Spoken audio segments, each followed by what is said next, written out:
అందరికీ నమస్కారం. Learning about nature ఛానల్కి మీ అందరికీ స్వాగతం. ఈరోజు మనం చారిత్రక కట్టడాలలో నలంద విశ్వవిద్యాలయం గురించి తెలుసుకుందాం. నలంద నూతన విశ్వవిద్యాలయం కొత్త క్యాంపస్ను ప్రధానమంత్రి మోదీ గారు 2024 జూన్ 19న ప్రారంభించారు. ప్రపంచంలోనే అత్యంత పురాతనమైన నలంద విశ్వవిద్యాలయానికి ఇది కొత్త రూపము. బీహార్ రాష్ట్రంలోని రాజ్గిర్లోని పురాతన శిథిలాల సమీపంలో నలంద విశ్వవిద్యాలయంలో కొత్త క్యాంపస్ను ప్రధాని నరేంద్ర మోడీ జూన్ 19న ప్రారంభించారు. 1600 సంవత్సరాల క్రితం వర్ధిల్లిన ప్రసిద్ధ పురాతన నలంద విశ్వవిద్యాలయం పేరు పెట్టిన ఈ కార్యక్రమం ప్రపంచవ్యాప్తంగా మేధావులు, విద్యార్థులను ఆకర్షిస్తోంది. నలంద విశ్వవిద్యాలయం అతి పురాతనమైంది. 16 శతాబ్దాల క్రితమే ఈ విశ్వవిద్యాలయం ప్రపంచంలోని మేధావులను ఆకర్షించింది. తర్వాత నలంద విశ్వవిద్యాలయం ముష్కరుల చేతిలో ధ్వంసమైంది. మళ్ళీ ఇప్పుడు ఆ పాత విశ్వవిద్యాలయానికి సమీపంలోనే కొత్త క్యాంపస్ను అందుబాటులోకి తీసుకువచ్చారు.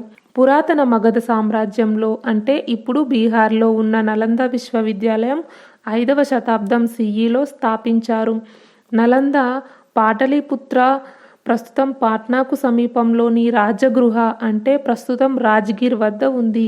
నలంద విశ్వవిద్యాలయం అనేక వందల సంవత్సరాల క్రితం బీహార్లోని రాజ్గిర్లో 450 CEలో గుప్త రాజవంశ పాలకుడు కుమారగుప్త స్థాపించాడు.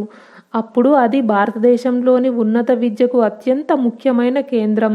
ఈ విద్యాలయం ప్రపంచవ్యాప్తంగా ప్రసిద్ధి చెందింది. స్థాపించిన తర్వాత సుమారు 700 నుండి 800 సంవత్సరాల వరకు పురాతన నలంద విశ్వవిద్యాలయం దేశంలోనే అలాగే ప్రపంచవ్యాప్తంగా విజ్ఞాన కాంతిని వ్యాప్తి చేస్తూనే ఉంది.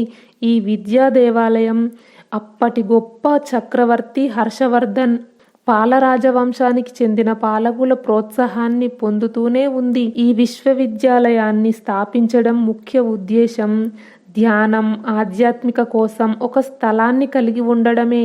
ఇక్కడ జ్ఞానం కూడా పొందవచ్చు. గౌతమ బుద్ధుడు నలందాను చాలాసార్లు సందర్శించాడని, ఇక్కడ ధ్యానం కూడా చేశాడని చెప్తారు. మఠం తరహాలో నిర్మించబడిన ఈ విశ్వవిద్యాలయం ఆక్స్ఫర్డ్ విశ్వవిద్యాలయం, యూరప్లోని అతి పురాతనమైన బోలోగ్నా విశ్వవిద్యాలయం కంటే 500 సంవత్సరాల కంటే ముందే ఉండేది. అంటే తక్షశిల తర్వాత నలంద ప్రపంచంలోనే 2వ పురాతన విశ్వవిద్యాలయంగా పరిగణిస్తారు. ప్రపంచంలో నివాస సౌకర్యాలు కలిగిన మొదటి విశ్వవిద్యాలయం ఇదే. అప్పట్లో ఈ విశ్వవిద్యాలయాన్ని China, Korea, Japan, Tibet, Mongolia, Sri Lanka, ఆగ్నేయాసియాలతో సహా ప్రపంచవ్యాప్తంగా ఉన్న పండితులను ఆకర్షించింది. బస, భోజనం అంటే హాస్టల్, మెస్సు, చదువుకోవడం అన్నీ ఉచితంగానే ఉండేవి. విద్యార్థులను వారి వారి ప్రతిభల ఆధారంగా ఈ విశ్వవిద్యాలయంలో ప్రవేశానికి ఎంపిక చేసేవారు. వారి వసతి, ఆహారం, చదువులు అన్నీ ఉచితం. ఒక సమయంలో 10,000 మందికి పైగా విద్యార్థులు ఇక్కడ చదువుకున్నారు. వీరి కోసం 2,700 మందికి పైగా ఉపాధ్యాయులను నియమించారు. భారతదేశంతో పాటు Korea, Japan, Tibet, China, Iran, Indonesia, Greece, Mongolia వంటి అనేక ఇతర దేశాల నుండి విద్యార్థులు కూడా ఇక్కడికి చదువుకోవడానికి వచ్చారు. సాహిత్యం, జ్యోతిష్యం, మనస్తత్వ శాస్త్రం, ఖగోళ శాస్త్రం, చట్టం, సైన్స్, యుద్ధం, చరిత్ర, గణితం, వాస్తుశిల్పం, భాషా శాస్త్రం, ఆర్థిక శాస్త్రం, వైద్యం వంటి అనేక సబ్జెక్టులను ఇక్కడ బోధించారు. దీని పూర్వ విద్యార్థులలో గొప్ప చక్రవర్తి హర్షవర్ధన, పాలరాజవంశ పాలకుడు ధర్మపాల, వసుబంధు, ధర్మకీర్తి, ఆర్యవేదం, నాగార్జునతో సహా చరిత్రలో సుప్రసిద్ధులైన అనేక మంది వ్యక్తులు ఉన్నారు. భారతీయ గణిత శాస్త్రానికి మార్గదర్శకుడు, సున్నా ఆవిష్కర్త ఆర్యభట్ట 6వ శతాబ్దం CEలో నలందాలో గౌరవనీయులైన విద్యావేత్తలలో ఒకరు. అప్పట్లోనే ఈ విశ్వవిద్యాలయంలో ప్రవేశం ఇప్పటి IIT, IIM లాంటి సంస్థల అగ్ర సంస్థల ప్రవేశం లాగానే కఠినమైందిగా ఉండేది. విద్యార్థులు చాలా టఫ్ ఇంటర్వ్యూలను ఎదుర్కొనేవారు. ఇక ప్రవేశం పొందిన వారికి ధర్మపాల, శిలభద్ర వంటి గౌరవనీయులైన బౌద్ధ గురువులచే మార్గనిర్దేశం చేసిన పండితుల బృందం మార్గదర్శకత్వం వహించింది. ధర్మగంజ్ మౌంటైన్ ఆఫ్ ట్రూత్ అని పిలువబడే విశ్వవిద్యాలయంలో లైబ్రరీలో 9 మిలియన్ల చేతితో వ్రాసిన తాళపత్రం మాన్యుస్క్రిప్ట్లు ఉన్నాయి. ఇది బౌద్ధ విజ్ఞానానికి సంబంధించి ప్రపంచంలోనే గొప్ప రిపోజిటరీగా మారింది. ఈ నలంద విశ్వవిద్యాలయం ఎలా నాశనమయ్యిందంటే, టర్కో ఆఫ్ఘన్ మిలిటరీ జనరల్ అయిన బక్తియార్ ఖిల్జీ 1190వ దశకంలో జరిపిన కాల్పులకు ఈ సంస్థ బలి అయ్యింది. అత్యంత వినాశకరమైన మంటలు దాదాపు 3 నెలల పాటు చెలరేగాయి. బౌద్ధ జ్ఞానం అత్యంత విలువైన సేకరణ ఈ మంటల్లో నాశనమయ్యింది. విధ్వంసం నుండి బయటపడిన కొన్ని మాన్యుస్క్రిప్ట్లు ఇప్పుడు Los Angeles county museum of art, టిబెట్లోని యార్లాంగ్ మ్యూజియంలో భద్రపరిచారు. 6 శతాబ్దాల అస్పష్టత తర్వాత విశ్వవిద్యాలయాన్ని 1812లో Scottish surveyor Francis Buchanan Hamilton తిరిగి కనుగొన్నాడు. తర్వాత 1861లో సర్ అలెగ్జాండర్ కన్నింగ్హామ్ దీనిని పురాతన విశ్వవిద్యాలయంగా అధికారికంగా గుర్తించారు. 2016వ సంవత్సరంలోనే పురాతన నలంద విశ్వవిద్యాలయం శిథిలాలను ఐక్యరాజ్య సమితి వారసత్వ ప్రదేశంగా ప్రకటించారు. దాని వారసత్వాన్ని పునరుద్ధరించే ప్రయత్నంలో నలంద విశ్వవిద్యాలయాన్ని పునఃస్థాపించాలనే ఆలోచనను మాజీ రాష్ట్రపతి డాక్టర్ ఏపీజే అబ్దుల్ కలాం 2006లో ప్రతిపాదించారు. 2010లో మన్మోహన్ సింగ్ ప్రధానిగా ఉన్నప్పుడు నలంద విశ్వవిద్యాలయం బిల్లు ఆమోదం పొందడంతో ఈ నలంద యూనివర్సిటీ యొక్క నిర్మాణం చేయాలనే కార్యక్రమం ఊపందుకుంది. రాజ్గిర్ సమీపంలోని తాత్కాలిక ప్రదేశం నుండి కొత్తగా నలంద యూనివర్సిటీ నిర్మాణ కార్యక్రమం వేగంగా మొదలైంది. మాజీ రాష్ట్రపతి ప్రణబ్ ముఖర్జీ 2016లో రాజ్గిర్లోని పిల్కి గ్రామంలో శాశ్వత క్యాంపస్కు శంకుస్థాపన చేశారు. 2017లో నిర్మాణం ప్రారంభమయ్యింది. జూన్ 19, 2024న కొత్త క్యాంపస్ ప్రారంభోత్సవంతో ఆధునిక నలంద విశ్వవిద్యాలయం పురుడు పోసుకుంది.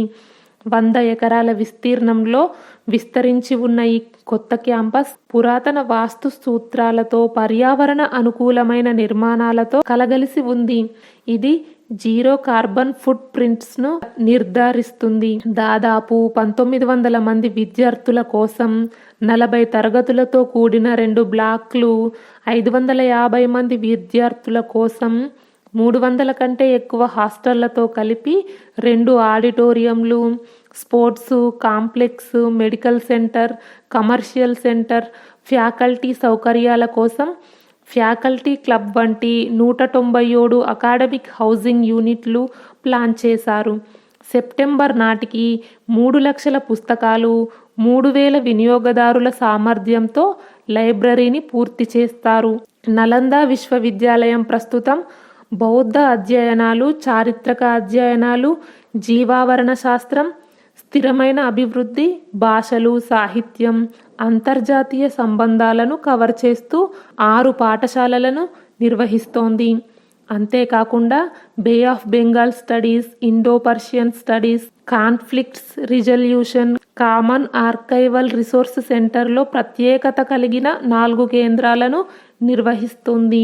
నలంద విశ్వవిద్యాలయం పోస్ట్ గ్రాడ్యుయేట్, డాక్టోరల్ రీసెర్చ్ కోర్సులు, స్వల్పకాలిక సర్టిఫికేట్ కోర్సులు, అంతర్జాతీయ విద్యార్థుల కోసం స్కాలర్షిప్లతో సహా అనేక రకాల ప్రోగ్రాంలను అందిస్తుంది. ఇది గ్లోబల్ అకాడమిక్ ఎక్సలెన్స్ పట్ల దాని నిబద్ధతను ప్రతిబింబిస్తుంది. రాజ్గిర్ కొండల పక్కనే ఉన్న పునరుజ్జీవింపబడిన నలంద విశ్వవిద్యాలయం జీవించడం, నేర్చుకోవడం మధ్య అతుకులు లేని జీవనంతో శక్తినిస్తుంది. ఈ ప్రాంతంలో ధ్యానం చేసిన బుద్ధుడు, మహావీరుడు వంటి ఆధ్యాత్మిక దైవాలు, పురాతన నలందలో ప్రసంగించిన నాగార్జున, ఆర్యభట్ట, ధర్మకీర్తి వంటి గొప్ప గురువులు అభివృద్ధి చేసిన పండిత సాంప్రదాయాలతో ఈ ప్రాంతం ప్రకంపనలను సృష్టిస్తుంది. 427 సిలో కుమారగుప్త చక్రవర్తి యొక్క గొప్పదనం ద్వారా నలందాలో స్థాపించబడిన ప్రపంచంలోని మొట్టమొదటి రెసిడెన్షియల్ యూనివర్సిటీ 800 సంవత్సరాలకు పైగా 12వ శతాబ్దం సిఈ చివరి వరకు 800 సంవత్సరాలకు పైగా అభివృద్ధి చెందింది. ఇందులో 2000 మంది ఉపాధ్యాయులు, 10,000 మంది విద్యార్థులు ఉన్నట్టు భావిస్తున్నారు. నలందాలో China, Korea, Japan, Tibet, Mongolia, Sri Lanka మరియు ఆగ్నేయాసియా వంటి సుదూర ప్రాంతాల నుండి ఉపాధ్యాయులను తన క్యాంపస్కు ఆకర్షించింది. ఆ పండితులు నలందాలో వాతావరణం, వాస్తుశిల్పం, అభ్యాసం గురించి అలాగే ఉపాధ్యాయుల ప్రగాఢ జ్ఞానం గురించి రికార్డులు ఇచ్చారు. చాలా వివరణాత్మక ఖాతాలు చైనీస్ పండితుల నుండి వచ్చాయి. వీటిలో బాగా ప్రసిద్ధి చెందిన జువాన్ జంగ్ అతను అనేక వందల గ్రంథాలను తిరిగి తీసుకువెళ్ళాడు. అవి తర్వాత చైనీస్లోకి అనువదించబడ్డాయి.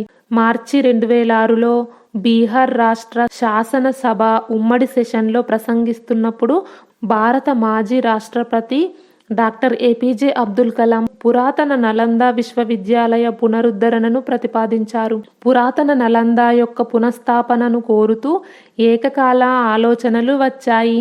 సింగపూర్ ప్రభుత్వం నుండి ఇంకా జనవరి 2027లో ఫిలిప్పీన్స్లో జరిగిన తూర్పు ఆసియా సమ్మిట్ ఈఏఎస్ యొక్క 16 సభ్య దేశాల నాయకులు ఇంకా 4వ ఈఏ సమ్మిట్లో అక్టోబర్ 2009లో థాయిలాండ్లో భారత పార్లమెంటు నలంద విశ్వవిద్యాలయ చట్టం 2010ని ఆమోదించి సెప్టెంబర్ 2014లో మొదటి బ్యాచ్ విద్యార్థుల నమోదు జరిగింది.